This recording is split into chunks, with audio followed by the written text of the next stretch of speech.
Person's personality is literally based on the past. But they don't know that because they're doing it over and over again. It becomes a subconscious program. So now, if it requires a coherent brain and a coherent heart, then we have to train people how to self-regulate. So we've done thousands and thousands of measurements. We've partnered with the HeartMath Institute to teach people how to create and sustain heart coherence. It just requires getting still, closing your eyes, putting your attention on your heart, changing your breath so that you move into the present moment. And when you slow your breathing down, you slow your brain waves down. When you slow your brain waves down, now you're accessing your autonomic nervous system. So then you train a person how to open their heart and feel an elevated emotion. And it takes a little practice.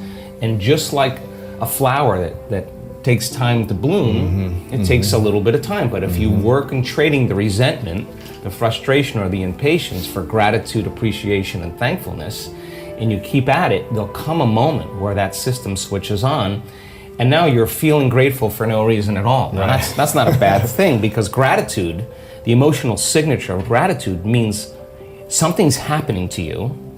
Something has happened to you, you're receiving something, or you just received something. So your body then, when you're feeling gratitude, is in the perfect state of receiving. So then that means then you'll accept, believe, and surrender to the thoughts equal to the emotional state of gratitude.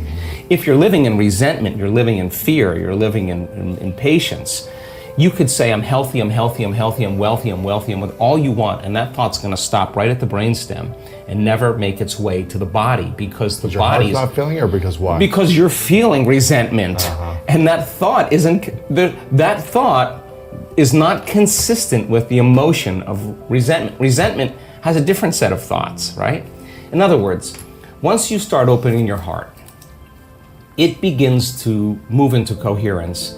It begins to produce a measurable magnetic field up to 3 meters wide. Now that's frequency, that's energy. And all that energy, that frequency, carries information, carries an intent. So then when you're feeling gratitude and your heart is open, you're broadcasting energy into the field. Now, frequency. A frequency. You lay the intent of the thought of your health or your wealth. That frequency can carry the thought of your wealth. It can carry the thought of your health. If you're suffering, suffering does not carry, that energy does not carry the thought of your wealth. It carries a different set of thoughts. So then we're teaching people how to self-regulate, because if you're gonna believe in that future that you're imagining with all of your heart, it better be open and activated. And you better know how to self-regulate. And you have to know the moment you disconnect from the energy of your future because of some circumstance in your life and you lose that feeling, if you're practicing it on a daily basis with your eyes closed, then the next level is to be able to open your eyes and do it right in the moment and be able to self-regulate and change the frustration from some experience in your life back to the energy of your future. Now, that requires great awareness and great effort. But if you have a community of people that are practicing this on a daily basis, and they're connected to their future because that's where their mind is, they begin to want the future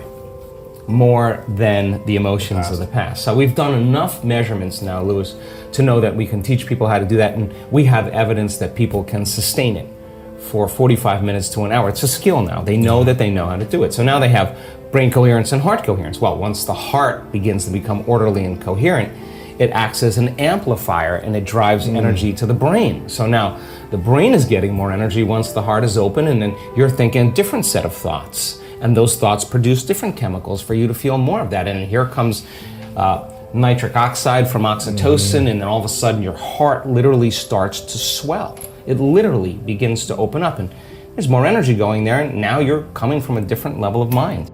Click here to watch next video.